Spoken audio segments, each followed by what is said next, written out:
Listo, vamos a empezar entonces.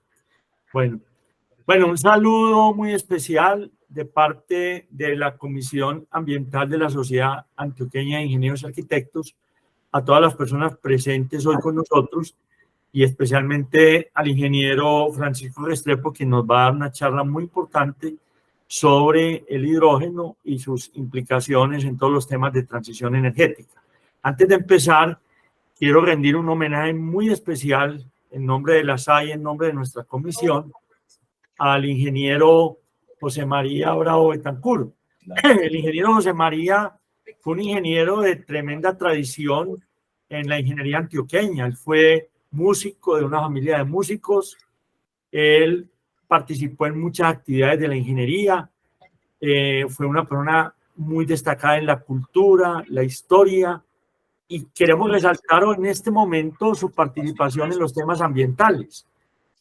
Francisco y yo recordamos bien, hacia el año de 1974, que estaba empezando a surgir el tema ambiental en la ciudad y en el departamento, que la SAI, con el apoyo fuerte del ingeniero José María, organizó el primer foro sobre el estado del medio ambiente en el Valle de Aburrá.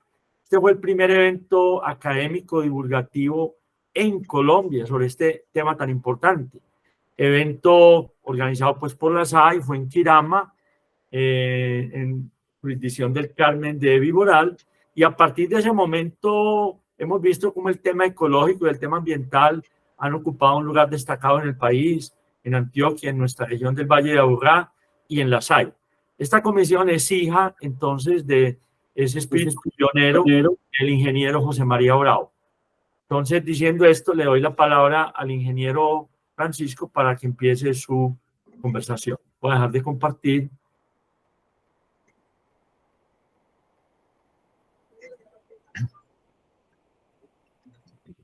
Muy buenas tardes para todos.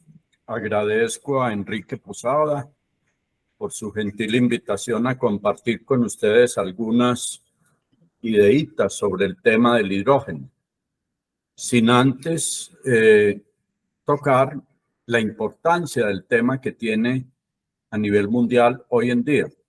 Muchos de ustedes serán familiares con este logo que aparece arriba, World Economic Forum.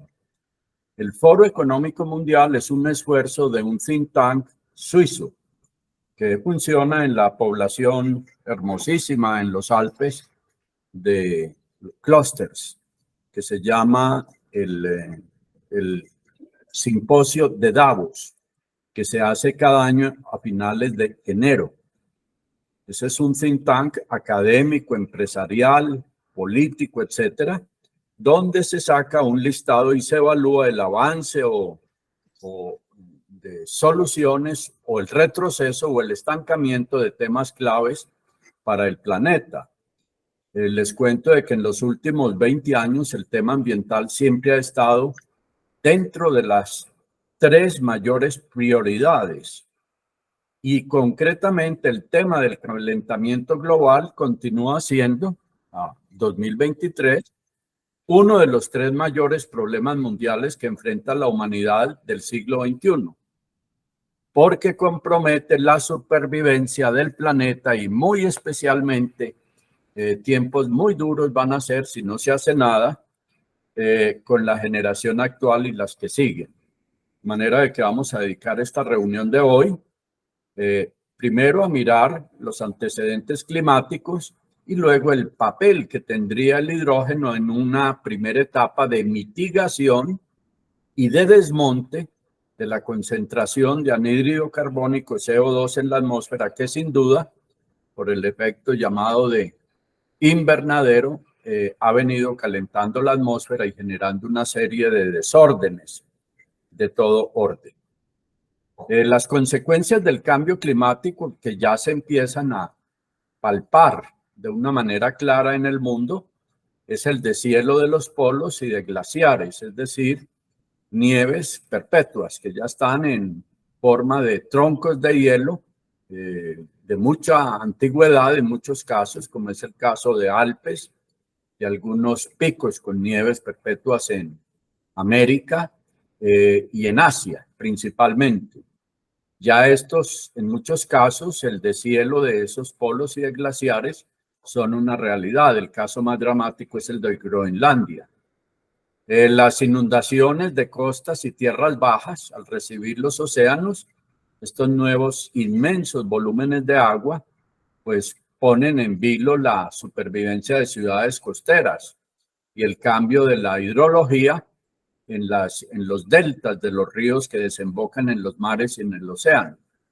El incremento de catástrofes naturales, sequías e inviernos cada vez más rigurosos, una posible, que ya es palpable en algunos países de África y de América Latina, de una crisis mundial alimenticia, impactos en especies vivas del planeta con desaparición ya de especies y el impacto en la economía mundial.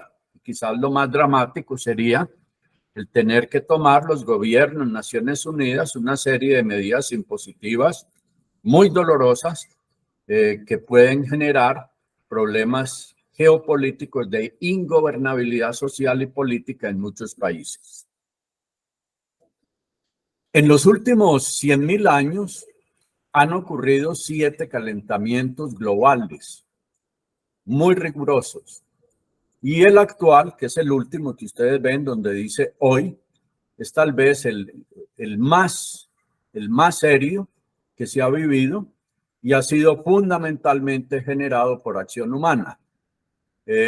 Los anteriores fueron por causas naturales, donde dice hoy y vemos 20, 40, 60, 80 y 100, hacia atrás son milenios, o sea, de que el planeta durante los últimos 100.000 años ha experimentado esos 7 picos de aumento de temperatura, siendo el más grave el último, que no tiene sino un solo responsable, que es la propia humanidad. Hoy en día, dadas las dificultades prácticas y teóricas de modelos para predecir y constatar la validez de modelos que expliquen el fenómeno del cambio climático y por ende permitan definir dónde son los puntos de actuación a nivel de políticas ambientales a escala de países, de gremios de la producción, de investigación científica, tecnológica, etcétera, se ve en este gran cuadro. A la izquierda se muestran los forzantes externos, es decir, factores exógenos que afectan el clima terrestre. Son los cambios en la radiación solar que por fortuna hasta ahora el Sol ha mantenido una producción de energía radiante térmica aproximadamente constante, como veremos en gráficos posteriores. Cambios en la órbita de la Tierra que por fortuna hasta ahora se han mantenido con muy pequeñas variaciones. Y finalmente, cambios en las placas tectónicas, que ahí sí hay un planeta alborotado hoy en día, como lo muestran las ya muy frecuentes ocurrencias de cataclismos tipo terremoto que destruyen ciudades, matan miles de personas en un solo evento sísmico. El sistema climático de este planeta como tal tiene unas dinámicas internas generadas por estas 5 variables. Está la atmósfera, que es esa delgada película gaseosa de aproximadamente unos 100 kilómetros de espesor, con sus diferentes subcapas, la troposfera, la estratosfera, la exósfera, la ionosfera, etcétera. Está la biosfera, donde están todos los ecosistemas que sustentan vida. Está la litosfera, que es la parte sólida que emerge de los océanos. Está la parte hidrosfera, que es ese comportamiento dentro de la atmósfera y de la superficie en la litosfera de agua que se evapora por calor solar, se condensa en nubes que posteriormente llegan al suelo por las lluvias y finalmente por escorrentías vuelve y se recicla la hidrosfera, volviendo otra vez al mar, nuevamente a evaporación, etcétera. Y finalmente la que está más sorprendentemente hoy en día alborotada, que es la criósfera, que son las zonas que se han cubierto por eones en hielo y nieves perpetuas. Groenlandia, por ejemplo, finalmente se supo en una deshielo terrible que hubo hace unos 20 años por fotos satelitales de dónde viene su nombre. Es una posesión danesa. En danés, tierra verde, grön es verde, y land, pues tierra. Prácticamente en un 90% se derritió el hielo y las nieves que había ya casi en el Polo Norte, en Groenlandia, y aparecen las rocas de color gris, y ahí viene el grön, gris, o gris verdoso de líquidos. Y finalmente aparecen los cambios que ocurren dentro de la biosfera con efecto en el clima, cambios en la criósfera, las superficies de hielo y de nieves perpetuas que ya empiezan a licuarse, cambios en la hidrosfera, sobre todo en los balances de cuánta agua se evapora de los océanos y de las superficies y de los bosques por acción pues de las temperaturas y los efectos del albedo sobre la vegetación forestal, cambios en la hidrosfera y finalmente en la litosfera. De manera de que en el 2022 salió una luz amarilla en el semáforo del calentamiento de cambio climático por la concentración que aumentó de CO2, anhídrido carbónico, a 420 partes por millón volumétricas en la atmósfera. La presencia del anhídrido carbónico, CO2.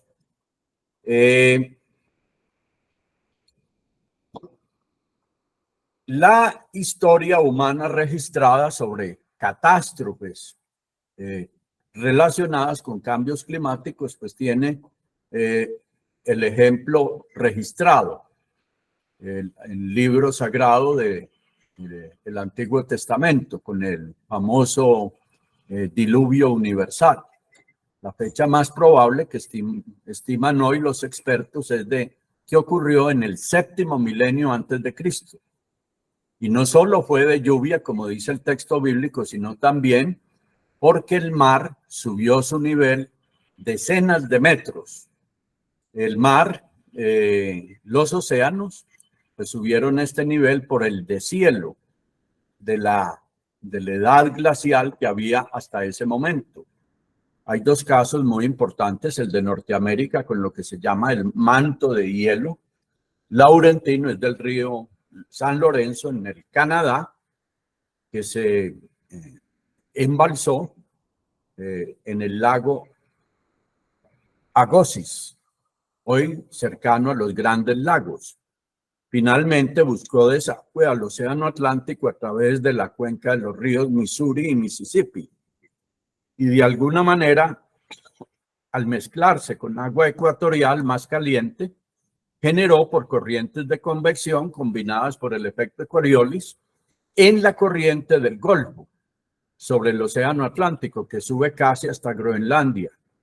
A la derecha ven ustedes la otra causa del diluvio universal, que no fue solo las lluvias de que habla la Biblia, sino del deshielo con ese fin, por un calentamiento global de ese momento, no por causas humanas, sino por causas naturales, especialmente vertimientos gigantescos de CO2 en la atmósfera por actividad volcánica.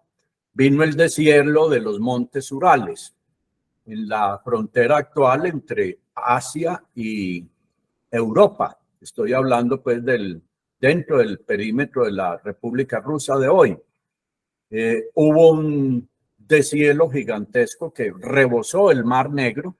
Este nuevo nivel de agua represada en el Mar Negro reventó la barra que hoy se llama el Bósforo, a la orilla de Constantinopla.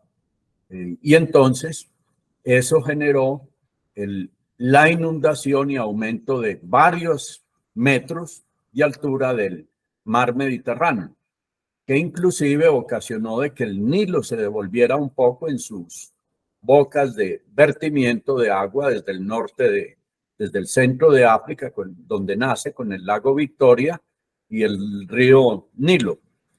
el blanco y el azul. Inclusive explica la presencia de ciertos oasis de agua subterránea en lo que hoy es el África sahariana, desértica.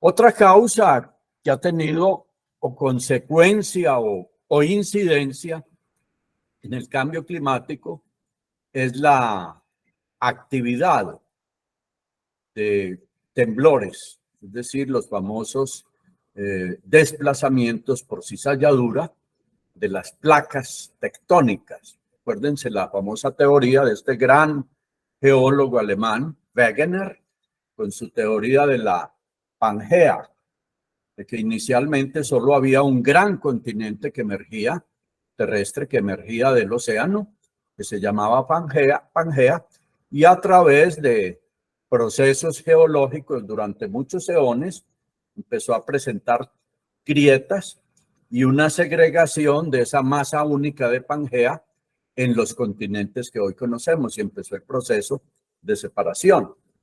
Proceso que no ha terminado, sino que continúa, y que eso tiene un efecto muy importante en la actividad de volcanes y de terremotos. Mirando proyecciones derivadas de modelos muy sofisticados que existen ya hoy para auscultar un poco el cambio climático en el planeta, ven ustedes estas diferentes fuentes. La más importante es Hadley Center, británico, que hace una proyección hasta el año 2100, con datos históricos. La raya, en mi opinión, un tiempo perdido desde los años 2060 hasta el momento, prácticamente hasta el 2015, de mucha discusión si había o no había cambio climático. Cuando ya hoy, con los mejores modelos de todas esas entidades que aparecen ahí, se espera un aumento que sería optimista de solo 4 grados centígrados para el año 2100.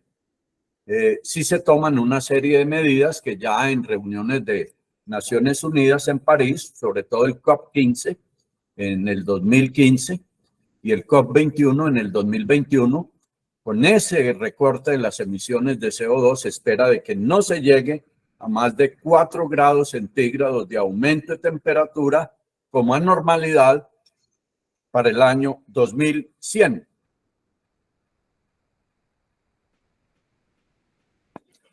Aquí aparece un gráfico desde el año 1000 de nuestra era cristiana hasta el año 2000. Mediciones de temperatura, de cambios de temperatura. Ustedes me dirán, ¿y cómo se medía en la Edad Media, en el año 1000 de nuestra era, por ejemplo, las temperaturas? Eso se hace no hay tiempo de explicarlo en detalle, por los cateos que ustedes ven ahí en las zonas polares, donde se sacan muestras de hielo, varios metros de capas, y se identifica la cantidad de CO2, que gracias a análisis de carbono 14 es posible en unas curvas de calibración estimar la temperatura a determinada profundidad. Ahí vemos pues que el fenómeno de calentamiento global se ve disparado en la normalidad de temperatura ya ahora que empezamos el siglo XXI, como lo ven en la parte superior de la gráfica en rojo y negro a la derecha. Mirando un registro más reciente, donde ya la famosa institución de Sèvres en París, Francia, cuando empezó a hacer Napoleón I un gran centro de metrología, entre ellos el patrón del metro, del kilogramo y también del grado Celsius, aparecen con termómetros de capilar de vidrio y mercurio, también alcohol, a llevarse registros más cuidadosamente, sobre todo en grandes centros de estudios de la Tierra, es decir, donde se estudiaban sismos, variaciones de temperatura, precipitaciones. Y se ve claramente que a partir de 1980, curva inferior derecha, viene un aumento persistente de la temperatura de variación anormal en nuestra atmósfera, que coincide precisamente con la elevación de la concentración de anhídrido carbónico, CO2, por actividad humana. El origen, pues, antropogénico, es decir, generado por el hombre, del calentamiento terrestre por efecto de invernadero del CO2, aumentando permanentemente en la atmósfera y sobre todo de origen fósil energético, es decir, por quema de carbón, petróleo y gas. A partir del carbón apenas empieza la revolución industrial de mediados del siglo XVIII. Hay un consumo mundial creciente exponencial y por supuesto hay unas emisiones de CO2 que se descargan en la atmósfera. Y esto tiene un efecto de variar el clima terrestre. En primer lugar, mirando desde el Sol hasta la Tierra, no toda la radiación que llega a la Tierra procedente del Sol, radiación térmica, en un rango amplio del espectro lumínico, desde el infrarrojo hasta el ultravioleta, buena parte de esa energía se refleja directamente de la exósfera al espacio, más o menos el 30% de la radiación solar incidente. Luego sigue una película que cada vez ha venido creciendo en los últimos 200 años, que se llama el Antropoceno, de concentración y aumento del CO2, debido a la acción humana que ustedes ven debajo, que vierte grandes volúmenes, unas 30.000 millones de toneladas al año, a la atmósfera por el transporte de aviones y automóviles que al consumir derivados de petróleo pues sueltan a la atmósfera CO2. Igualmente por las fábricas quemando carbón o derivados del petróleo y del gas natural, por poner algunos ejemplos, igual que quemas un poco menos sofisticadas tecnológicamente, como el fenómeno de la deforestación, del uso de leña, también contribuyen al CO2 que inicialmente se suelta a nivel de troposfera y que va ascendiendo hasta la estratosfera, donde tiene un tiempo de residencia bastante grande. De manera de que no hay duda de que este aumento desmedido de la concentración de CO2 en la atmósfera por vertimientos hechos por la tecnología que el hombre ha desarrollado en estos últimos 200 años del antropoceno, ha sido el mayor vector que ha impulsado este cambio climático. Muy rápidamente menciono el modelaje, que es importante disponer de los mejores modelos predictivos para tomar decisiones de política mundial en materia de control y desmonte del calentamiento global creciente del antropoceno y no con medidas precipitadas. En primer lugar, este es como el esquema de muñequito, de dibujo, donde se ve que en la atmósfera, en la troposfera, lo más cercano al suelo, unos menos de 10 kilómetros, o sea, unos 30.000 pies, luego sigue la exósfera.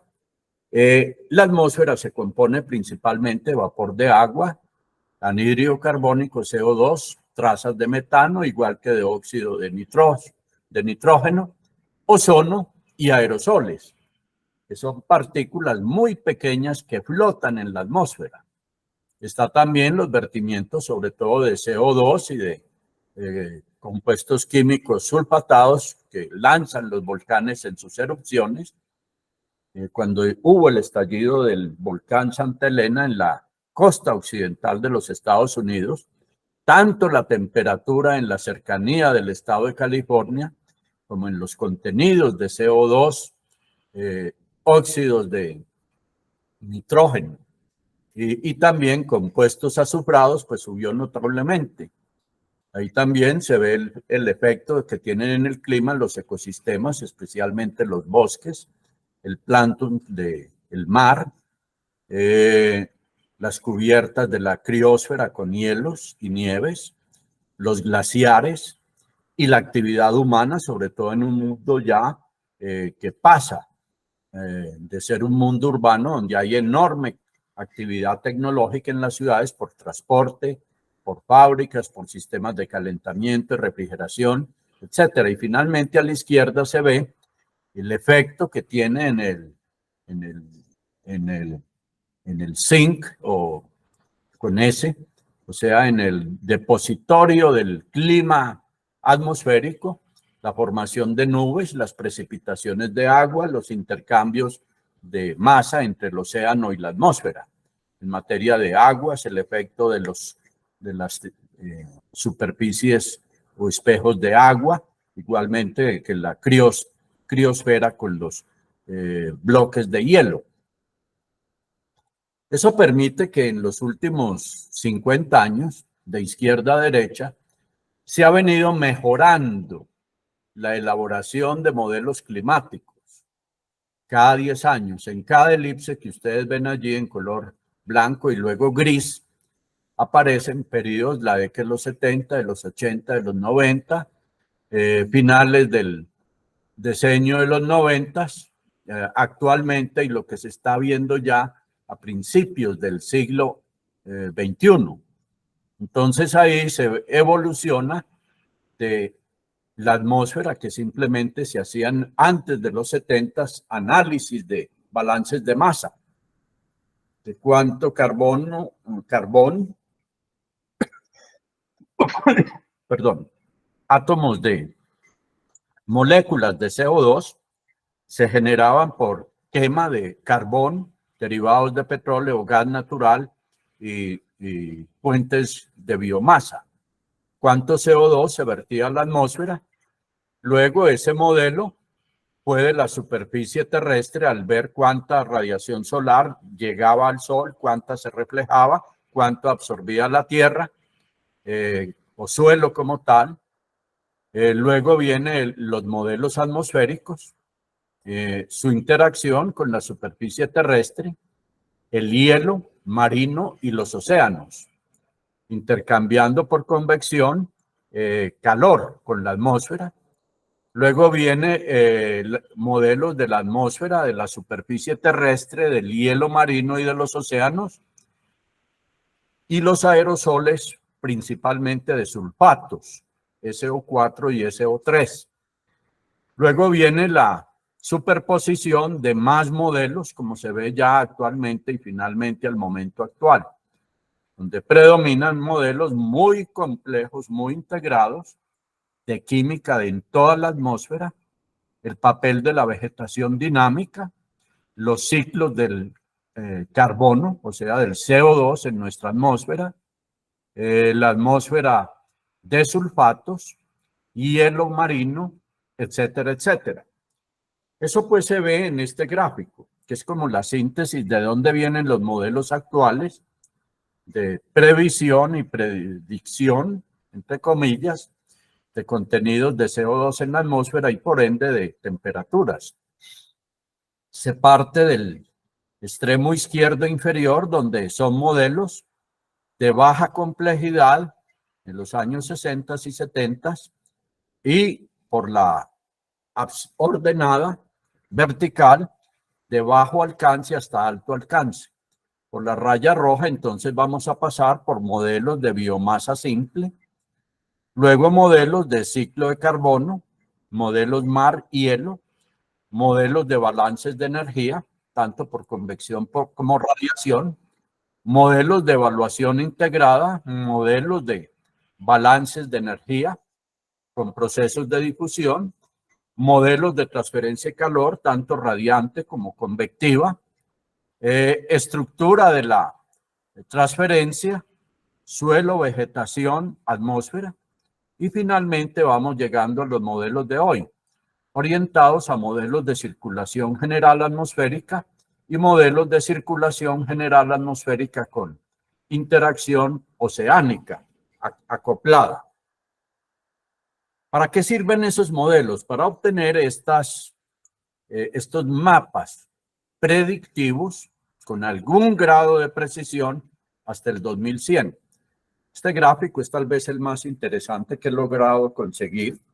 Es hecho por el Hadley Center de Inglaterra, haciendo recorridos del modelo con información basada en mediciones satelitales, mediciones históricas, de temperaturas de la atmósfera, contenidos de humedad, mediciones de albedo desde satélites en órbita, y muestran para el caso de Colombia en la parte izquierda. Aquí se ven aumentos de temperatura previsibles en Colombia para el año 2100, desde 1990. Y ven para el mapite Colombia en la parte central izquierda que tiene dos colores. El primero corresponde a una franja de cambios de temperatura, el verdecito claro, es decir, el que apunta a la cuenca del Pacífico con variaciones entre 4 grados de temperatura Celsius y 7 grados de temperatura Celsius. La parte ocre, de café amarillento, con la cuenca del Atlántico, del Caribe. Con el mismo modelo del Hadley Center, se mira cómo van a variar en milímetros de precipitación pluvial por día las lluvias en el territorio colombiano, en el cuadro izquierdo de borde negro que ustedes ven allí. Ven una diagonal que parte del Darién hasta los llanos orientales. La parte superior corresponde a aumentos de precipitación de lluvias por día que van a disminuir esas zonas que aparecen en ocre y color un poco crema. Entre menos 2 y menos 1, menos 0,8 milímetros de agua de lluvias por día.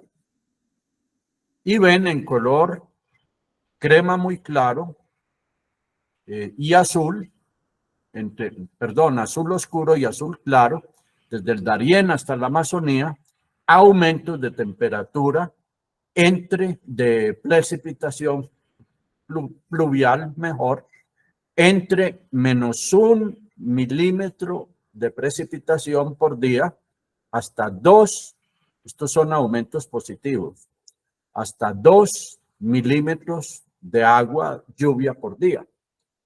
Es decir, esto nos deja la reflexión sobre si se van a abrazar ahora las mejores tierras de Colombia para una agricultura masiva, tecnificada, en grandes planicias, si va a haber agua lluvia suficiente para resolver el problema de seguridad alimentaria hasta el año 2100. El aumento del nivel del mar es un fenómeno mundial. Ahí lo vemos en partes de 1 metro en las costas del Reino Unido, para una simulación en el Hadley Center desde el 2000 hasta el 2100. Ven 3 curvas. El total aumento del océano, que llega casi hasta medio metro para el 2100, lo que corresponde a dilatación térmica. Es decir, el aumento del nivel del mar no es solo por aumento de temperatura, sino por el índice de expansión volumétrica. El agua cuando se calienta se dilata. Y esto a escala planetaria, pues lo que se está derritiendo de los polos, del Ártico y del Antártico, pues son gigantescos volúmenes de millones de kilómetros cúbicos de agua. O sea, de que al aumentar la temperatura de la atmósfera y calentar al menos la parte superficial de los océanos, el agua se va a dilatar y va a subir mucho más que por el efecto de simple vertimiento de deshielo de los polos y de los glaciares con nieves perpetuas. De manera de que esto es un problema muy serio y poca preparación tiene hoy en día el planeta, los países que van a quedar afectados con esto. Este es un buen ejemplo. A la izquierda ven ustedes las gigantescas obras que hubo que construir en el río Támesis antes de desembocar en el Mar del Norte. El río Támesis, por otro efecto, que es la rotación de la Luna alrededor de la Tierra, se presenta el fenómeno de plena mar y baja mar. El Támesis entonces se inunda cuando hay plena mar y empieza a penetrar en sentido inverso a su desfogue al océano Atlántico, Mar del Norte, e inunda los alcantarillados de Londres. Entonces hubo que construir esta presa enorme, miren el tamaño de los gatos y de las compuertas, para evitar de que el océano se devuelva del Mar del Norte y penetre por el Támesis e inunde buena parte de la ciudad de Londres.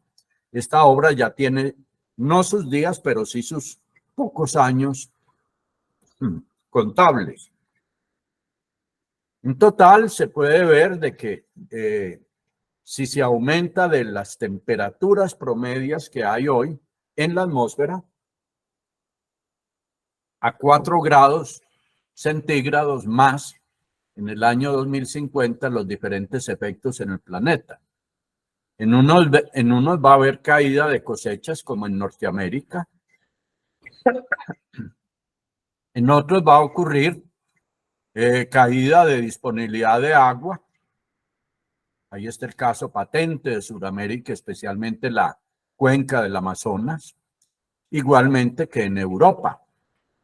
Va a haber distribución de las capas de hielo, especialmente en las zonas polares, en color naranja, donde va a haber aumento del nivel del mar. Miren el caso de los Países Bajos, que va a ser dramático, es igual que en la India, en Bangladesh, y en color verde, donde va a haber problemas muy serios con el cambio del clima y de las hidrologías para la agricultura. Es muy grave el caso de Asia, que es donde está concentrada buena parte de la población del mundo, especialmente en China, en India e Indochina. También aquí se ve del año 50 al 2050 prácticamente la desaparición del polo, casquetes de hielo sólidos en el polo norte. Y se va a crear una nueva ruta que le va a permitir por el deshielo del polo norte a Rusia enviar o utilizar esa vía marítima desde Arcángel hasta Vladivostok. Y obviamente eso va a generar unos nuevos desarrollos industriales y de desarrollos de minería en lo que hoy ocupan hielos flotantes sobre el polo norte. Nunca nos hemos hecho la pregunta, bueno, toda esta agua que se está derritiendo de los casquetes polares y de las nieves perpetuas, ¿a dónde va a parar? La respuesta a esa pregunta de la izquierda está a la derecha. Va a ir a parar al océano. Y en el océano va a subir el nivel del mar, tanto por el efecto térmico de expansión volumétrica como por más volumen de agua en los océanos. Y obviamente la pregunta es, ¿y las ciudades costeras qué les va a pasar? En la ciudad donde tuve yo la oportunidad de estudiar mi posgrado, por allá en los años 70, cuando apenas se enunciaban estos temas que acabo de enunciar, ya había un temor de que Boston, por ser ciudad casi que a nivel del mar, iba a tener problemas cuando se inundara el continente. En el caso de Norteamérica, por efecto del calentamiento global. De manera de que es una ciudad que probablemente va a tener aumentos del mar en las orillas de más de 3 metros. Se hizo una obra gigantesca para pasar desde el Boston antiguo, el downtown, al aeropuerto Logan, por debajo de ese brazo del mar que alcanza a entrar por el desfogue del río Charles. Esa obra valió en último término unos 24.000 millones de dólares. Eso sería nada en comparación a los muros de contención de agua que habría que poner en todos el trazado urbano que ustedes ven en color oscuro. La ciudad de Boston es solo la parte central del dibujo, donde está la parte histórica y los edificios modernos actuales. Nadie duda de la idoneidad de los estudios científicos que contrata la National Geographic de los Society de los Estados Unidos. Y esta es la probable carta geográfica del planeta Tierra en el siglo XXII, por allá en el 2105, 110. prácticamente son irreconocibles los actuales continentes. Miren lo que queda de Asia. Solo se salvan las partes circundantes a los Himalayas. Miren Europa desde los Urales hasta España. Prácticamente desaparece. Y al frente de la costa española emerge un continente que hoy está sumergido. Miren el efecto en Norteamérica, y el más grave e importante para nosotros es Suramérica. Centroamérica, por supuesto que desaparece. Y de Suramérica solo queda un gran lago, que es la cuenca represada del río Amazonas, los Alpes, y ahí los Andes, y en Europa apenas unos poquitos islotes de los Alpes, en el sur de Francia, norte de Italia, parte de España. Y ven que emergen en Sudamérica también terrenos que hoy están sepultados por el mar. De manera de que ahí les dejo la inquietud, pero ya vamos a estar muy lejos. Quién sabe, reencarnados en cuál exoplaneta o en qué sitio. Y eso es la herencia que van a recibir las futuras generaciones si no le ponemos la atención debida a este problema del calentamiento global. Cifras más recientes y con instrumentos bastante precisos por parte de la NASA. Están los océanos cada vez más cálidos. Miren, desde 1800 hasta el 2020, continúa la curva roja de aumento de la normalidad de temperatura. Miren, en el caso de el nivel de los mares, casi 100 milímetros hoy en día por año y aumento. Y eso obligó a Naciones Unidas, a través de su programa PNUD para el desarrollo del medio ambiente, a programar acciones gubernamentales que empezaron con lo que se llama hoy el COP1. Hoy vamos ya en el COP21. Cumbres mundiales con los científicos, los políticos que toman decisiones, los organismos de Naciones Unidas, público académico, etcétera. En el COP15 se adoptó de que la meta de aumento máximo de la temperatura de la atmósfera para el año 2100 no debe pasar de 4 grados. Por supuesto, aceptando de que es un poco optimista el pensar de que se puede llegar a 4 grados. Muchos climatólogos sostienen de que es casi inexorable, que no hay tiempo ya, el 2100 es a finales de este siglo, de llegar fácilmente a 5.8 grados centígrados, o sea, de que las predicciones que hay con modelos son mucho más negativas que las que adoptó Naciones Unidas en el COP15 del 2015 y luego refrendó en 2021. ¿Qué tanta culpa tiene el Sol? Pues la radiación solar, que es la que viene a este planeta y es importante en el balance de transferencia de calor de la atmósfera, es importante, pero no es todo.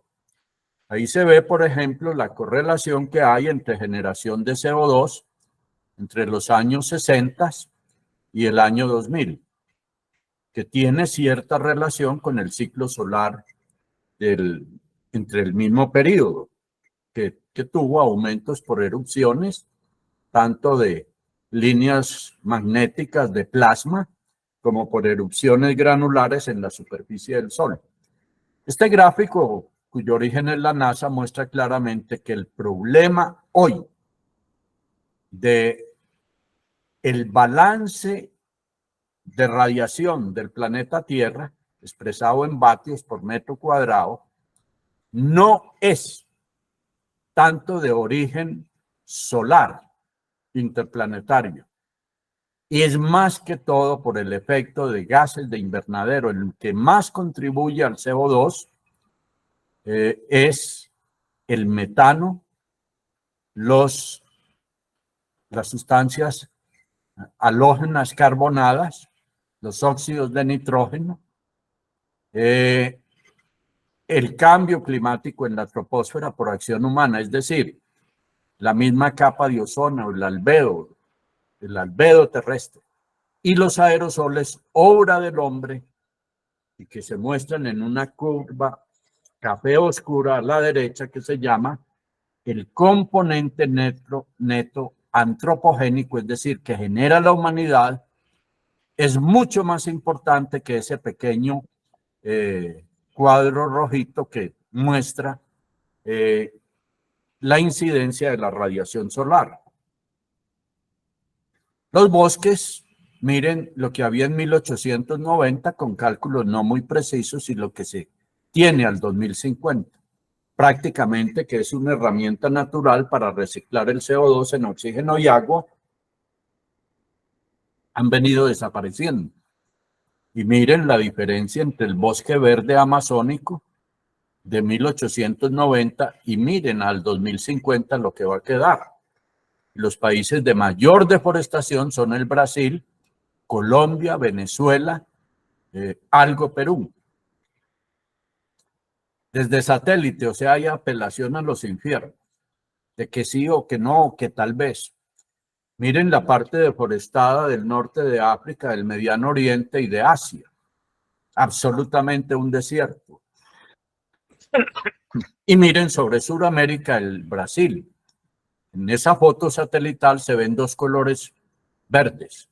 El de abajo verdoso, tirando a café, que está rodeado de un anillo amarillo y es la deforestación del Mato Grosso buscando nuevas tierras para la agricultura, muy pobres por una pequeña capa vegetal en espesor, y eso es el resultado del exceso de población buscando tierras para los alimentos.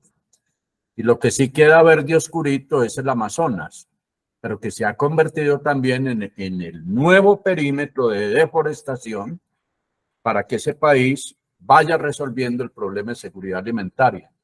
Miren los incendios forestales y deforestación del planeta en África, Sudamérica y en el Mediterráneo, en color rojo. De manera pues que la historia de nuestro planeta y del fenómeno de la vida muestra la raza más perniciosa y más destructiva que ha dado la vida en este planeta.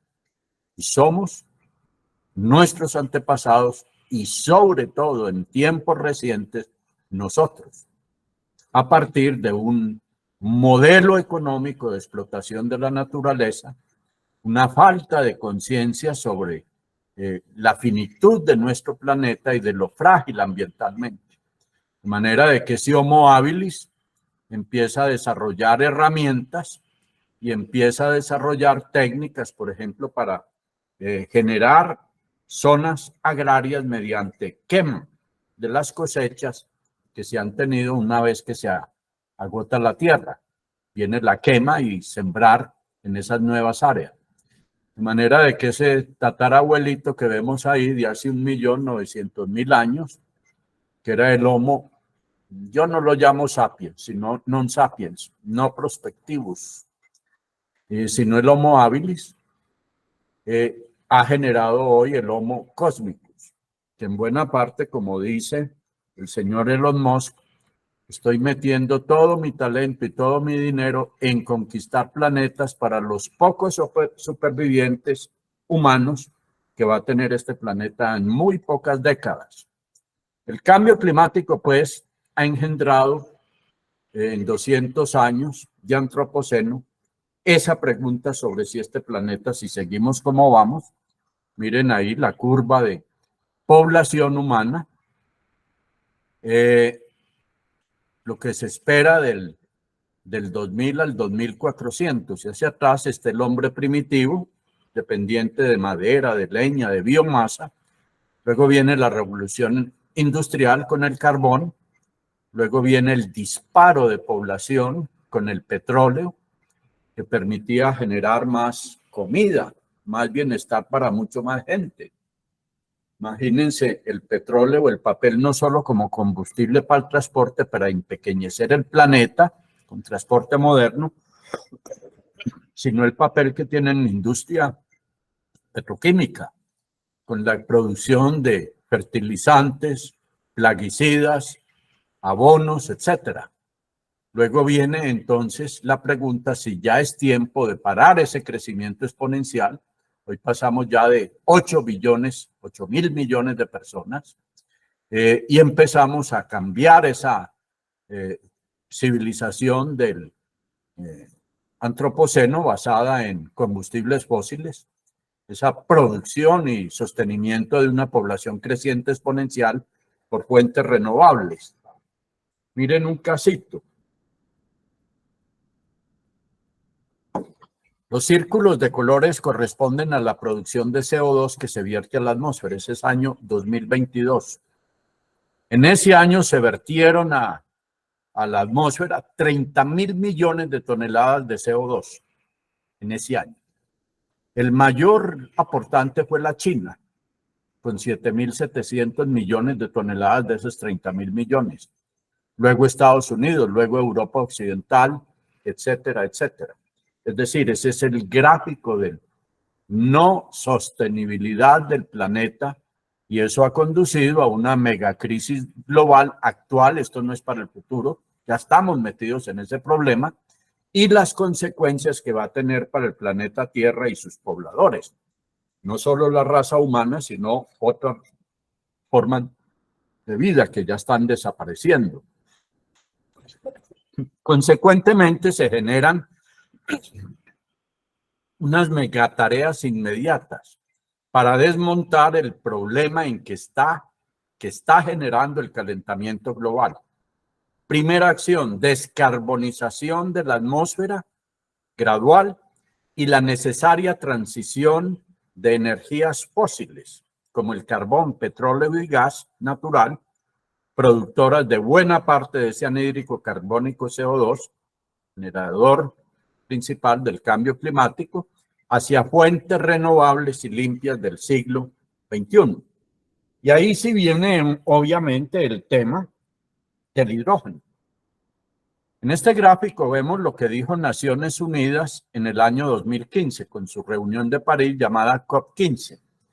Ahí leen las emisiones globales de CO2 en la atmósfera desde los años 80 del siglo pasado en gigatoneladas de CO2 por año vertidas a la atmósfera. Con un primer bajón de, a partir del 2030, del 50%, cosa que no se va a lograr, creo yo, empezaría a disminuir los vertimientos anuales de esos millones gigatoneladas de CO2 a la atmósfera cada año. Y ahí vemos cómo progresivamente se podría llegar para el 2100 a unos vertimientos casi que de cero. Es decir, que se podría recuperar CO2 vertido en la atmósfera por tecnologías que muy rápidamente ya voy a mencionar. Y una de ellas es lograr que el hidrógeno como energético limpio y abundante es el elemento químico más abundante en el universo y en el planeta Tierra es abundante, pero se encuentra mezclado con el oxígeno formando el agua, H2O. Nuestro Sol es una gigantesca esfera de hidrógeno, que en su centro está la presión por la gravedad y la temperatura que allí el hidrógeno, por una reacción de fusión termonuclear, produce helio. Y se calienta de tal forma que su superficie irradia energía térmica en un amplio espectro de longitudes de onda a todo el espacio. Y eso es una parte muy pequeñita la que capta la Tierra como planeta. Tercer planeta después de Mercurio, Venus, está la Tierra y luego Marte, asteroides, etc. La Tierra capta para dar ese milagro de vida que vimos de los ciclos del nitrógeno, del carbono, del agua, etcétera, en nuestro planeta a través de un proceso que ha tomado geológicamente por lo menos 2.500 millones de años en la escala del tiempo terrestre hacia atrás. Ya hay una esperanza que estaba muy remota hace unos 20, 30 años, cuando inicialmente Enrique, mi persona y otros gomosos en la UPB empezamos a estudiar, y era el progreso de hacer soles artificiales en la Tierra. que se llama la fusión termonuclear del hidrógeno. De ese momento a hoy, 40 años después, ya aquí les muestro los prototipos escalables a escala industrial. Este se está haciendo en un esfuerzo mundial con Europa, asiáticos y básicamente el mundo en desarrollo, salvo por la India, no tiene presencia allí. Una máquina toroidal en forma de rosca es una gigantesca bobina donde se aprieta el plasma del deuterio, que es uno de los 3 isótopos del hidrógeno. El primero es hidrógeno 1,1, un protón, un electrón rotando alrededor del protón. Luego viene el deuterio y luego viene el tritio.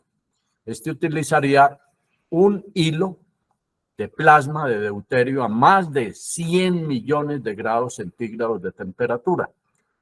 Ya este reactor está construido en un 88%.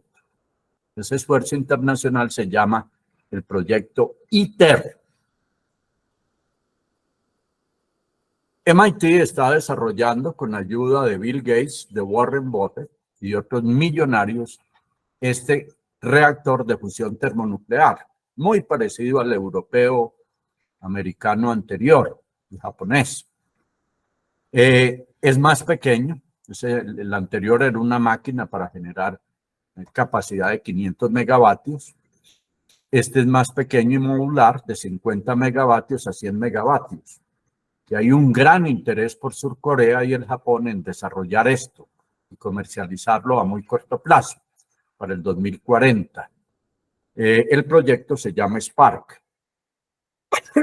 Por esta época, el año pasado, empezaron noticias de primera página, los diarios del mundo y en los medios de comunicación, que en el Lawrence Livermore Laboratorio Nacional en California se había logrado la fusión termonuclear del hidrógeno, no por calentamiento de plasma mediante el electromagnetismo de bobina, sino por concentración de rayos láser sobre un pequeño perdigón de deuterio. Efectivamente, lograron llegar a 100 millones de grados centígrados en una pequeña cápsula de 1 centímetro de longitud. Se tiene mucha esperanza. Igual entonces, tal vez esta sería la esperanza para nosotros, los del mundo en desarrollo pobre y atrasado, de pequeños reactores de fusión termonuclear que no generan radiación de manera dañina y que podrían estar al alcance de países que van a tener que empezar a desmontar centrales termoeléctricas a gas, a carbón o a cualquier otro derivado del petróleo, y estas centrales generarían vapor aprovechando la alta temperatura del hilo de plasma, y el vapor movería una turbina y la turbina un generador eléctrico. Serían pequeñas unidades de 50, quizás a 100 megavatios. Ahora sí entramos en el tema, a la velocidad de la luz. Entonces el hidrógeno se ha convertido en los últimos años como la posibilidad de un ecosistema energético, tecnológico, económico, que se viene encima al 2030 y años siguientes. O sea, utilizando lo que hay, fuentes de energía renovable como energía eólica, energía fotovoltaica solar, utilizar el agua, sobre todo de centrales hidroeléctricas y aún de las corrientes marinas, y montar rápidamente una estructura tecnológica energética basada en hidrógeno. Ahí ven las primeras preocupaciones que hay, y son el poder calórico con relación del hidrógeno con relación a gas natural, gas propano licuado, motores diésel, carbón, fuel oil 5, fuel oil 6, briquetas, etcétera, hasta finalmente llegar a un tipo de hidrógeno por su origen llamado verde. Y ahí ven que sería el de mayor kilocalorías por kilogramo de hidrógeno. En materia de precios, sí, no sería competitivo. Precio por millón de BTUs generadas unidades térmicas británicas, sería también razonable. No sería el mayor, pero sí sería, sí sería el mayor. En eficiencia no sería la mejor, pero razonable. Y el precio del hidrógeno, de acuerdo a un estudio del Banco Interamericano y del Banco Mundial, que seguidamente muestro, sería un precio relativamente competitivo, entre $1.2 y $3.6 por kilogramo de hidrógeno. Tipos de hidrógeno. Hoy se llama hidrógeno gris, el que es producido por metano en procesos de refinería petrolera, utilizando vapor a alta presión y temperatura. Quedaría en la reacción hidrógeno combustible, pero con CO2, que habría que capturarlo. O sea, de que ya también hay la inquietud de que hay que capturar ese hidrógeno, que sería el método CCS, que significa de nuevo utilizar el metano, procesarlo en las refinerías, obtener hidrógeno molecular H2, sería azul, pero con una carga de CO2 que hay que separarla. Y eso es lo que se llama la tecnología de captura de carbono y almacenamiento. Ya existe hoy tecnologías para capturar de la atmósfera el CO2.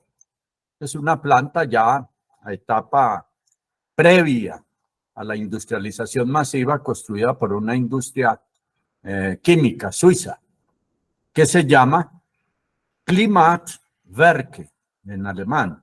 En español es Klima, empresa alemana, suiza alemana, AG Gesellschaft de climática. Y ven una instalación que es modular, que toma aire atmosférico teniendo CO2 y recupera, captura el CO2. Estos son los 4 principales métodos que se están experimentando para sacar directamente de la atmósfera el CO2, descarbonizar la atmósfera. Ahí está el nombre de la compañía, de las compañías. En el lado izquierdo, las tecnologías. La primera de arriba es una solución líquida alcalina. En la segunda es un sistema de intercambio iónico basado en resinas. La otra, que es el anterior, es utilizando un sorbente sólido, probablemente es carbón activado. Y la última sería por utilizar la captura a través de aminas químicas combinadas con un receptor para transferencia de masa cerámico. El estatus es de la primera 1 tonelada de CO2 por día y viene ya a nivel de planta de demostración. Desde el 2018 ha venido funcionando adecuadamente. La segunda es a escala de investigación y conceptual. La tercera es operación comercial, produciendo 990 toneladas de CO2 por año recuperado de la atmósfera. Y la última es una planta piloto y en demostración comercial con regeneración entre 85 y 100 grados centígrados, utilizando recuperación de materiales con vapor y a través de la modulación geométrica de baches, de baños, o sea, tanques especiales. Ahí ven pues la curva de innovación que se ve desde el 2015 hasta más o menos el 2030.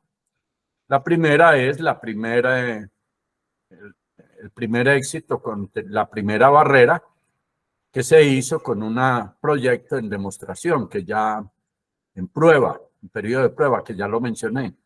Del 2020 en adelante ya vienen con un proyecto de captura y recuperación del CO2 con fines útiles, por ejemplo, por el método Linde, obtener, que es en el que se licúa el el aire atmosférico por compresión, enfriamiento, hielo seco.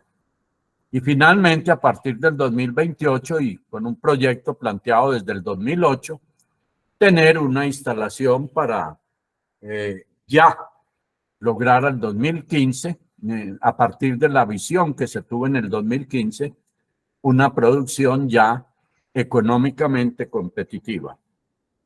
Segundo tipo de hidrógeno verde, con energías renovables. Se parte de hidrólisis de agua con un par de electrodos, se hace pasar corriente y se produce el hidrógeno. Esto sería con energías renovables.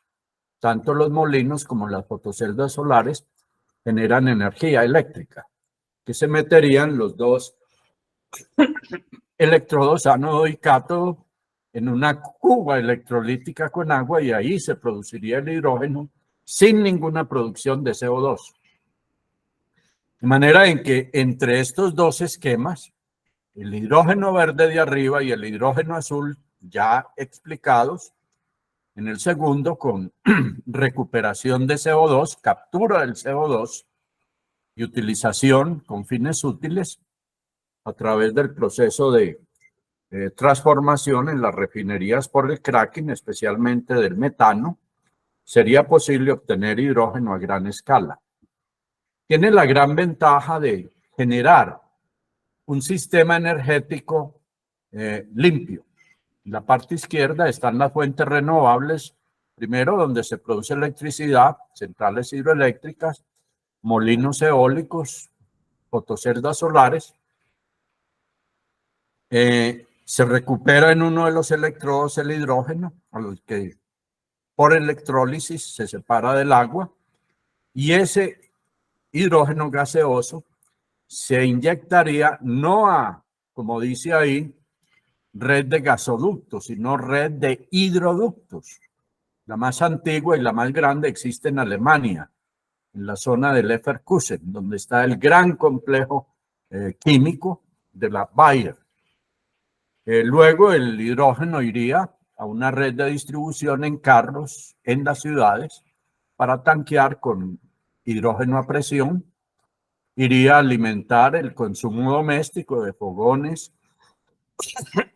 sistemas de refrigeración y aún a nivel industrial y aún el transportarlo a grandes ciudades a través de electricidad, porque yo por medio de celdas de combustión puedo mezclar hidrógeno con oxígeno y producir electricidad. Ahí ven pues uno de los proyectos, el llamado Velasia. Se parte de una fuente de agua, de energía renovable, de molinos y fotoceldas. Se transforma vía electrólisis en hidrógeno y oxígeno. El oxígeno se suelta en la atmósfera, el hidrógeno sí se recupera en tanques a presión. Hay otros posibles hidrógenos a través de renovables que se llama hidrógeno verde por electrólisis, aprovechando energía nuclear de fisión por electrólisis de alta temperatura, se obtiene el famoso hidrógeno rosado. Por red eléctrica directamente se obtendría por electrólisis el llamado hidrógeno amarillo. Por la naturaleza, a través especialmente de residuos de subproductos de biomasa, el hidrógeno blanco. Luego vendría por el uso de materias primas como el gas natural y el carbón, el hidrógeno turquesa por pirólisis, el hidrógeno gris, que ya hablé, el SMR, y el hidrógeno azul, del cual ya hablé, el CCS, y por gasificación de lignitos de carbón, hidrógeno marrón, y finalmente por gasificación de carbón hulla o bituminoso se obtendría el hidrógeno negro. Ahí ven pues los tipos de energía utilizada. Con energías renovables estaría la eólica, la fotovoltaica, la biomasa, la solar a alta temperatura y la oceánica, utilizando los sistemas mecánicos del oleaje o de simplemente diferencia de alturas en el nivel del mar. Energía nuclear, fusión y fisión, y por combustibles fósiles a través del petróleo, el gas natural y carbón que ya acabo de mencionar. De manera de que los procesos serían la termólisis, que iría por verde a energías renovables y energía de combustibles fósiles. Por electrólisis, que sería para energía nuclear, fisión, fusión y combustibles sólidos, fósiles. Reformado y gasificación, que sería a través de energías renovables, de energía de fusión, no, perdón, en esa no, sino a través de energías renovables, tanto por termólisis, electrólisis, reformado por cracking en las grandes refinerías y gasificación, y finalmente la captación y almacenamiento del CO2 separado de la atmósfera. De manera que se vienen lo que ya se llaman granjas ecológicas, eólicas solares, para producir hidrógeno verde combustible. Vuelvo y repito el proceso de producción de hidrógeno verde. Hay que partir de fuentes renovables como la hidroelectricidad, la energía eólica y las fotoceldas solares. Esa energía generada por fuentes renovables hacen una cuba de hidrólisis, la separación de hidrógeno y oxígeno del agua. El hidrógeno se captura, si se mezcla con oxígeno da hidrógeno verde, por ejemplo en motores de combustión para carros, pero hay que almacenarlo a alta presión en tanques y el hidrógeno va almacenado en forma gaseosa. Se puede hacer en forma líquida, pero hay que utilizar el método Linde para llegar a temperaturas criogénicas. Esto solo se ha utilizado hasta ahora en cohetes espaciales, donde se mezcla antes de ir a las toberas, donde sale el chorro de llamas, de hidrógeno con oxígeno líquido. Pero esa sería una aplicación muy sofisticada y supremamente costosa. De manera de que con este simple diagrama podríamos obtener transportes de larga distancia, sea de trenes, aviones, vapores marítimos, autobuses y automóviles, que ya en buena parte están desarrollados. ¿Cómo funcionaría un tren de cero emisiones? Es decir, con base a hidrógeno verde. El hidrógeno se almacena en los vagones que ustedes ven en la parte izquierda. 3, 4 tanques de hidrógeno gaseoso a presión. Luego en el vagón siguiente de la mitad hay 2 equipos. Uno es pilas de combustión, fuel cells, que cogen el hidrógeno y el oxígeno del aire y en una fuel cell se produce electricidad, cuyo subproducto es agua. Al lado hay una batería de pilas de litio que permiten almacenar, o para los picos de gran demanda de energía, aumentando la carga del tren o subiendo por pendientes, se utilizaría esa energía eléctrica almacenada en pilas de litio como de respaldo, que se llama back. Listo. Voy a acelerar, como para esos periodos de alta demanda. Y finalmente el motor eléctrico que mueve las ruedas del tren. Y miren que esto ya no es ciencia ficción. Este tren ya lleva funcionando en Alemania, es un tren marca comercial Alstom, ya lleva funcionando casi 2 años, y ahí ven el esquema anterior, y los pasajeros y el tipo de línea, no es de levitación magnética, sino de movimiento sobre ruedas. El hidrógeno verde en el Banco Mundial y en el Fondo Monetario Internacional, esto muy rápidamente lo voy a pasar. Recomiendo a los que les interese el tema leerlo y conservarlo. Un estudio muy serio que lo repartió como miembro del BID la embajada española en Washington, D.C., a finales del año pasado. Los actuales métodos de producción de hidrógeno, en porcentaje, está utilizando carbón, petróleo, gas natural, o sea, utilizando energías fósiles y agua vía hidroelectricidad. Están las demandas de hidrógeno por sectores en millones de toneladas. Ahí se ve para industria química en rojo, en ocre refinación, en amarillo, siderúrgica y otros fines. Desde el año 2000 hasta el año 2020, o sea que esto ya es una realidad. Costos de producir hidrógeno con energía solar y eólica por parte del mundo al 2030. Ven que Colombia está en un punto donde es relativamente costoso por falta de disponibilidad de infraestructura tecnológica de industria petroquímica y de refinación principalmente. Y ya Ecopetrol desde hace 2 años viene trabajando en el tema de la puesta del hidrógeno. Demanda de hidrógeno en la industria, en porcentaje para el 2020. En siderúrgicas el 10%, para la producción de etanol 25%, para amoníaco 65%. El amoníaco juega un papel clave en la producción de urea para fertilizantes, por ejemplo.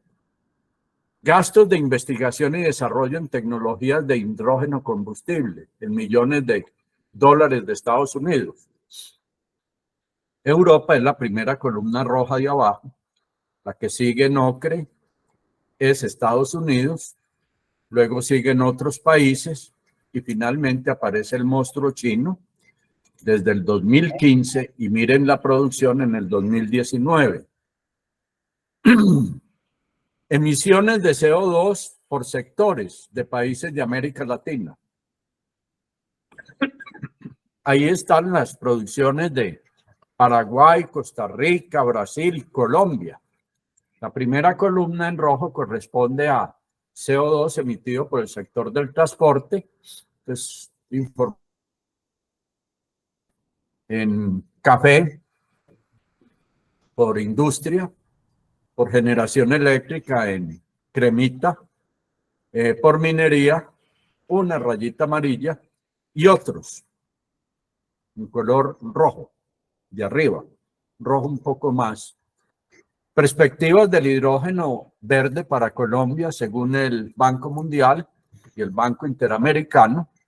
No leo porque no hay tiempo. En general es un concepto positivo y dicen que Colombia podría para el 2050 llegar a 1.6 millones de toneladas de hidrógeno generado por año a unos precios de 1.7 dólares por kilogramo de hidrógeno.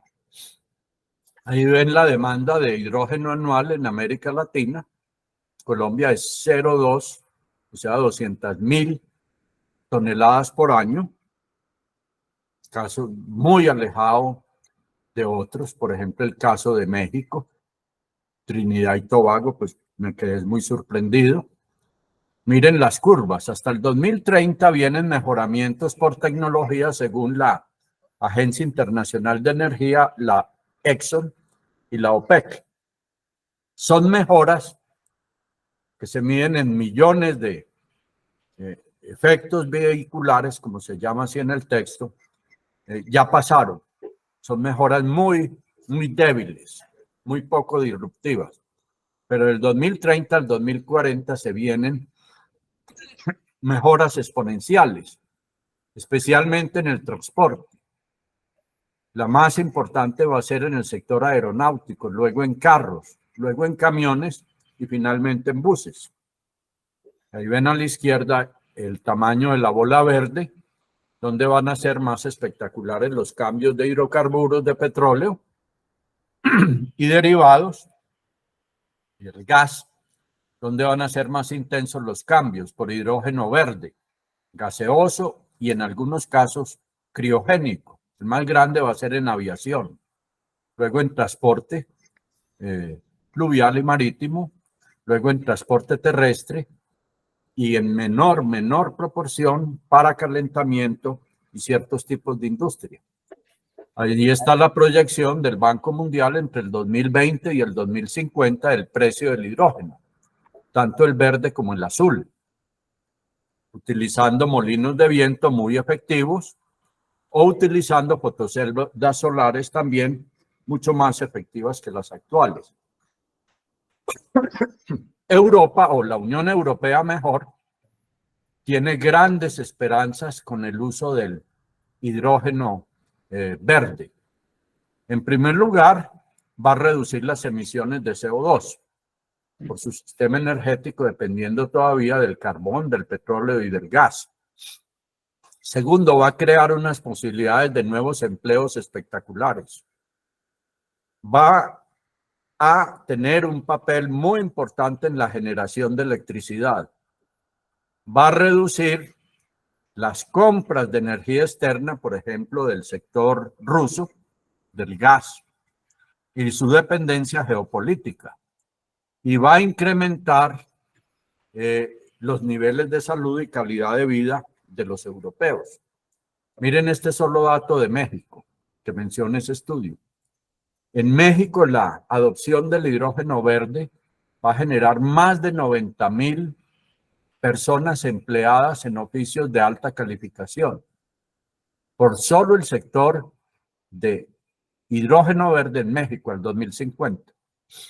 Y ahí ven cuántos empleos se generarían en fuentes renovables, 58,600 para alimentar con electricidad los procesos de hidrólisis, por el negocio de rediseño y adaptación de carros y buses y trenes, 13,800 empleos, y por el negocio de distribución de bombas de hidrógeno en las ciudades y carreteras, 18,400 empleos. Adicionalmente, México, miren el desmonte que va a hacer de las emisiones en millones de toneladas de CO2 por año. En amarillo, por reemplazo de hidrógeno gris, por reemplazo de combustibles fósiles en verde y por nuevas aplicaciones en el transporte en color rojo. El mundo energético del futuro, basado pues en un sistema de energías renovables y limpias, va a ser solar, eólica, hidrógeno, fusión termonuclear y quizás otras. Esto no es ciencia ficción para el futuro, esto ya es el presente y un pasado de por lo menos 20 años. Miren los buses en Londres, en la City, utilizando hidrógeno gaseoso. Miren carros de Fórmula 1, carros particulares, marca BMW, quemando hidrógeno gaseoso. Muy simple el sistema. Miren, una no gasolinera, sino una hidrogenera, tanqueando 3 tanques de alta presión de hidrógeno. Debajo hay una pila de combustión, luego sigue la pila de combustible, que es la que alimenta con electricidad un motor eléctrico del carro. Es decir, desaparece la generación de CO2. Miren las flotas de 2030 a 2040, de Airbus principalmente, que es la más avanzada, y aún viajes espaciales utilizando ya hidrógeno criogénico licuado, porque los tanques pesados de alta presión, además de peligrosos en aviación, pues disminuirían mucho la capacidad del avión por peso muerto. Termino. Este es mi prospecto. Capacidad eléctrica instalada en megavatios en Colombia del 2030 al 2050. La hidroelectricidad, a pesar de qué infortunado que en un país como Colombia, lleno de montañas y de aguas, nuestro primer ciudadano hubiera dicho en su campaña presidencial: más hidroelectricidad no va en mi reinado, entre comillas, reinado el caos. De manera de que la hidroelectricidad actual hay que cuidar las cuencas hidrográficas, los bosques, y quizás acoger las tesis del ingeniero Lucio Chiquito, de que si hay un gran embalse a una altura importante sobre el nivel del mar, ver en el resto de cuencas qué otros embalses hidroeléctricos escalonados se pueden utilizar con la misma agua para generar más electricidad, aguas abajo. Con las nuevas fuentes, como es la fusión termonuclear y el hidrógeno, no tengan la menor duda de que va a jugar un papel importante en esa línea roja punteada. Y por razones geopolíticas mundiales, Naciones Unidas, préstamos de los bancos multilaterales, etcétera, habrá que ir haciendo un desmonte de termoelectricidad fósil, generadora de CO2, y por lo tanto del calentamiento global, pero sin castigar a los pobres. Muchos de ellos que nunca han tenido en Colombia, incluyendo hasta el día de hoy, el cubrimiento de electricidad para sus necesidades fundamentales. Me encantó el artículo de José Hilario López, mi gran maestro, que habla de la transición a energía con justicia social. Punto. Bueno, mis amigos, se viene la descarbonización y transición energética, gústenos o no. Un legado de esta generación, y perdonen la palabra, ingeniosa, trabajadora, que lo que tenemos hoy ha sido por ellos. Y para el futuro de las nuevas generaciones de ingenieros y expertos en temas energéticos que se vienen al futuro. En un folleto que hizo la nueva administración central en Colombia, recién inaugurada el año pasado, en el mes de agosto, es un folleto interesante, muy descriptivo, compara el pasado con el futuro. Ahí ven la diferencia, donde se incorporan fuentes renovables abajo, para el hidrógeno fundamentalmente. Habla de unos desafíos que son muy serios, de gente que conoce estos temas y le ha tocado sufrir lo que son las licencias ambientales de una hidroeléctrica, atropellos de todo orden en plazos, en requisitos, arbitrariedades inicuas, en mi opinión, y siendo cuidadoso en mi palabra. Vienen problemas serios en infraestructura de puertos, vías y para recepción y transporte de cargas, en la articulación con las diferentes entidades involucradas, factores regulatorios e institucionales, una nueva política pública, que es casi desbaratar unos diagramas de entropía que solo generan más desconcierto, entropía y parálisis de proyectos que son urgentes. Procesos de consulta previa y acuerdo con comunidades. Yo no sé esto cómo lo van a resolver en Colombia. Esto le dejaron coger fuerza. En mi opinión, lo único que se puede hacer es decirle a las comunidades, muy especialmente las rurales e indígenas: bueno, mis amigos, se acabó la piñata de desorden y de entropía. Escojan taparrabos, y aquí hay varios costales llenos de taparrabos, y móntense en los árboles. O a cambiar este país para la equidad. No olviden una frase famosa de Lenin, el fundador del Estado soviético, que una vez fue un millonario americano a decirle que cómo podía ayudarle a Rusia para salir de campesina a industrial. Y le dijo: camarada Hammer, se llamaba Armand Hammer. Muy simple, mi ecuación del socialismo soviético es socialismo soviético, dos puntos, electricidad más pan, punto y aparte. Oportunidades de empleo para la mano de obra calificada y no calificada alrededor de proyectos. Para la no calificada, el cuidar y casi que rendir culto religioso a nuestras quebraditas y bosques. Tiempo en los procesos de nacionalización de importaciones de maquinaria y equipos. Desarrollo de redes de transmisión cercanas a áreas con mayor potencial de recursos renovables. Y qué pena, con el gobierno actual le faltó la más importante: preparar en las universidades profesionales que no tenemos hoy disponibles. Físicos en fusión termonuclear, ingenieros físicos y químicos expertos en plasmas, ingenieros físicos técnicos en procesos químicos relacionados con el hidrógeno verde. Ahí está pues en la cartilla, esto es obvio, que es una sugerencia de que hay que hacer.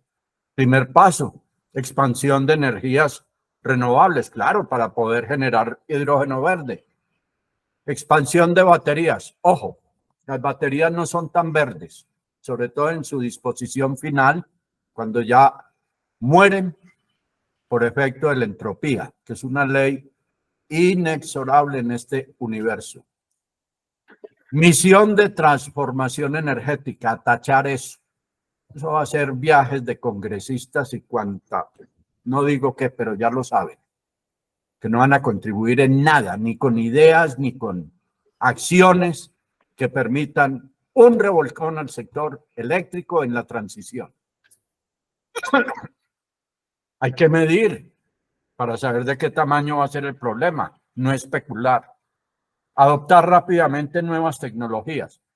En el MIT, el mayor número de ingenieros nucleares y de físicos de plasma que hay en este momento para la fusión termonuclear, óiganlo bien, muchachos españoles e hispanoamericanos. Transición para el cierre de brechas. Movilidad sostenible en las ciudades. La política de hidrocarburos, que no va más el petróleo y la hidroelectricidad. ¿Cómo se les ocurre? Con los hidrocarburos es que vienen las petroquímicas, cauchos, plásticos, fertilizantes, plaguicidas. No sean ignorantes, no sean irresponsables. Masificación de la generación distribuida y autorregulación, de manera y autogeneración. De manera de que este es un problema importante que se debe empezar a estudiar desde ahora.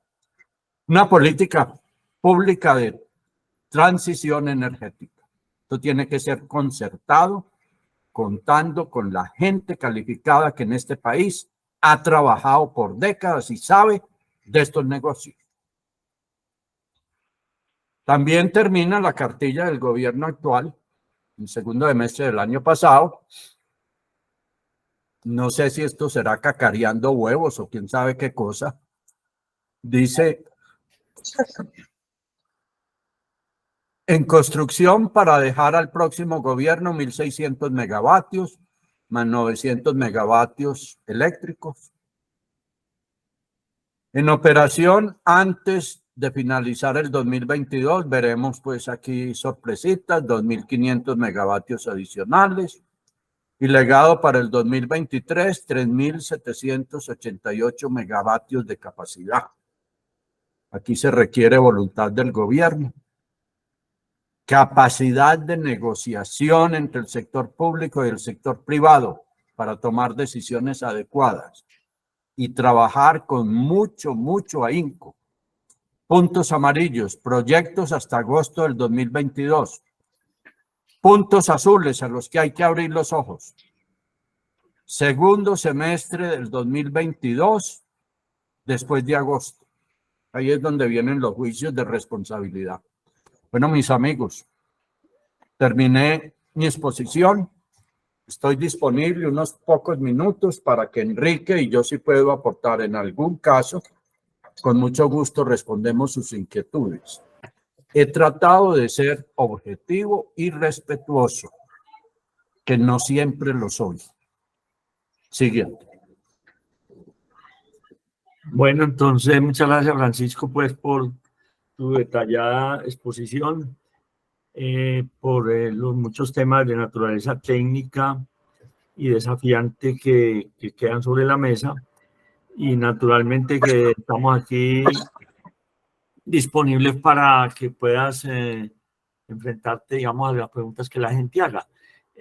Simplemente pueden levantar la mano y preguntar. Yo les asigno la palabra, o como en estos momentos no hay manos levantadas, cualquiera que intervenga. A ver, Luis Santiago, entra a hablar. Ok. Francisco, muchas gracias por tu presentación. Siempre es un gusto oírte. Mi pregunta está alrededor de los modelos que mencionaste en los cuales hay unos efectos, obviamente, del planeta, de la radiación solar, todo lo que sea. Pero en todo lo que terminaste, hablaste de la población, de la concentración de gente. Y esos modelos ya van contemplando también cómo cambia la población. Yo hablo simplemente. Cierto, no sé si también involucran los aspectos políticos, los aspectos de población, los aspectos económicos. Y ahora que estamos en guerra, eso se va a cambiar también los flujos de energía en el mundo, si sigue la cosa mal. Es con factores medibles. O sea, que imprevistos de naturaleza geopolítica, como es una guerra, como es una rabieta de un presidente, que lo traiciona el subconsciente, esos son impredictibles, pero sí son evitables. Y ustedes saben cómo. Punto y aparte. Enrique, vos que llegaste de Alemania en estos días, ¿qué tenés que agregar? Un mensaje más esperanzador. A ver, que no me pierda esa plata. Bueno, la plata que se pierde es plata de mi bolsillo, pero bueno, es plata de todas formas. Pero es plata. Bueno, entonces, vea, la idea es que siempre el futuro y el desarrollo que tengamos, pues creo yo, va a depender de bastantes cosas. Una de ellas, naturalmente, la disciplina tecnológica, es decir, porque Francisco puede hacer unas acusaciones muy horribles contra la raza humana.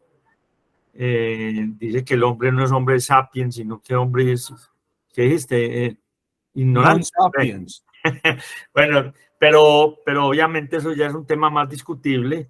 Yo personalmente sí creo que hay mucha sabiduría en la humanidad y también mucha tontería. Entonces, tenemos que enfocarnos en la sabiduría en estos momentos. ¿Qué veo yo en mi visita? Estuve pues en Inglaterra y en Alemania. Pues veo unas sociedades a nivel tecnológico, me estoy refiriendo a nivel tecnológico, muy disciplinadas en comparación con lo que somos nosotros. Estoy hablando de la parte tecnológica. Y me gustó mucho en Alemania ver, como Pacho lo señaló con otros ejemplos de españoles, que en los trabajos que están haciendo en estos temas de ingeniería avanzada para la transición energética con el hidrógeno, hay bastante colombiano trabajando. Qué bueno. Hay muchos ingenieros colombianos en estas empresas de avanzada. Y también se están haciendo unos esfuerzos importantes, comunitarios, llamémoslos, que en nuestro medio es bueno que los vamos pensando. En Berlín hay una entidad que se llama el Ener Campus, que es el campus energético. Lo están haciendo, curiosamente, en las instalaciones en las cuales funcionaba la planta de gasificación que había en Alemania de carbón, que funcionó hasta hace muy poquito, hasta 1980 y pico, había gasificación de carbón en Berlín. Y allí funciona el campus Ener Campus, que agrupa a 500 empresas e instituciones que están haciendo esfuerzos investigativos en todos estos temas que mencionó Francisco, temas de baterías, temas de hidrógeno, temas de vehículos, en todos los campos. Y esa disciplina no la tenemos en Colombia. En Colombia no vemos ese tipo de esfuerzo estructurado, tecnológico. Sostenido. Y continuo, ¿cierto? Entonces ahí es un aspecto que yo creo que es muy bueno porque la capacidad intelectual y tecnológica, digamos, de mente, la preparación, yo creo que la tenemos. Pero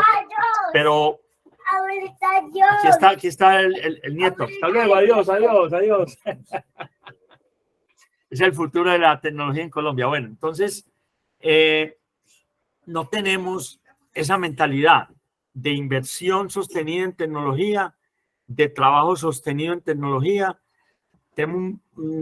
Me parece que hay bastante ego en la parte de trabajo tecnológico, pero no tenemos un trabajo comunitario sostenido tecnológico.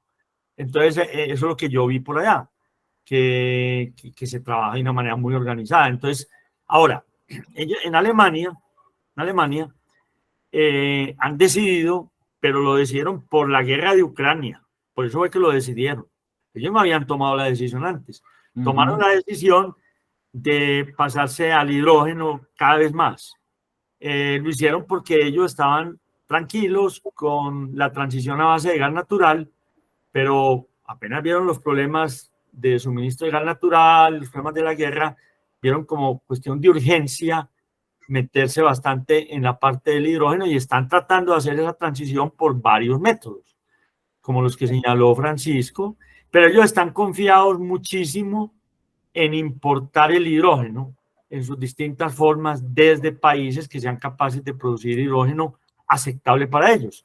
Y entre esos países, pues cuentan a Colombia. Entonces, yo diría que hay una posibilidad tecnológica interesante allí que vale la pena trabajar sostenidamente, agresivamente, y desde el punto de vista de la disciplina tecnológica, que es lo que yo creo que más nos falta en nuestro medio a nivel de comunidad, no a nivel de personas, que hay personas muy serias tecnológicamente, pero ya una cosa sostenida de grupo, yo creo que sí nos falta todavía. Pues Hilario. Gracias primero a Francisco por la magnífica conferencia y a usted por invitarme, doctor Enrique. Hace unos 20 años, Rifkin escribió el libro famosísimo, El hidrógeno, la energía del futuro, que resolverá definitivamente para la humanidad, según Rifkin, el problema energético. El hidrógeno, lo dijo Francisco, el elemento más abundante en el universo, y Colombia tiene unas ventajas inmensas para llegar a producir hidrógeno competitivo. Eso espero plantearlo en mi próxima intervención en la comisión ambiental que me concedió el presidente Enrique, mostrando la abundancia de agua y las ventajas que tenemos en energías renovables. Las microcentrales hidroeléctricas son una fuente potencial de producción de hidrógeno in situ. Y hay unas tecnologías ya desarrolladas por la Universidad de Stanford para hacer electrólisis, mediante electrólisis del agua marina, producir hidrógeno. Y tenemos energías renovables, solares, y del viento en La Guajira, y podemos hacer utilización in situ en La Guajira para generar hidrógeno e industrializar La Guajira, e industrializar a Colombia y exportar, como nos contó Enrique. Eso espero ampliarlo en mi próxima presentación que me permitió el doctor Enrique. Muchas gracias, de todas maneras, aprendí mucho, fue muy ilustrativa para mí esta conferencia y haber participado con ustedes en esta primera reunión de la Comisión Energética. Buenas noches. Muchas gracias, José Hilario, y muchas gracias por el esfuerzo sostenido que nos das ejemplo, que haces trabajando los temas sistemáticamente con tus columnas, con tus intervenciones. Yo creo que ese es el ejemplo que tenemos que ver todos, lo que hace Francisco, lo que haces tú, de tener los temas y consistentemente trabajarlos, averiguando dónde va la tecnología, haciendo propuestas para nuestro país. Entonces, muchas gracias, José, por estar aquí con nosotros. ¿Quién más quiere intervenir? Enrique, aquí Señor. en la nueva sede de la SAI hay un problemita. ¿Cuál es, hermano? Y es que cierran el garaje y nos quedamos aquí por la noche Sí. comiéndonos el pajarito que hay, el canario de comida. Ya es como tiempo de salir y ya está por aquí el celador haciendo ceñitas. Ah, bueno, entonces, por cuestiones de logística claras, vamos a dar por terminada nuestra reunión de la Comisión Ambiental. Agradecemos mucho a las 24 o 25 personas que estuvieron presentes y naturalmente que agradecemos demasiado a Francisco por haber preparado esta charla, a Luisa por la organización y a la SAI por abrir estos espacios. Así que muchas gracias a todos ustedes y sigan pendientes de nuestra invitación. Y ya saben que el 2 de noviembre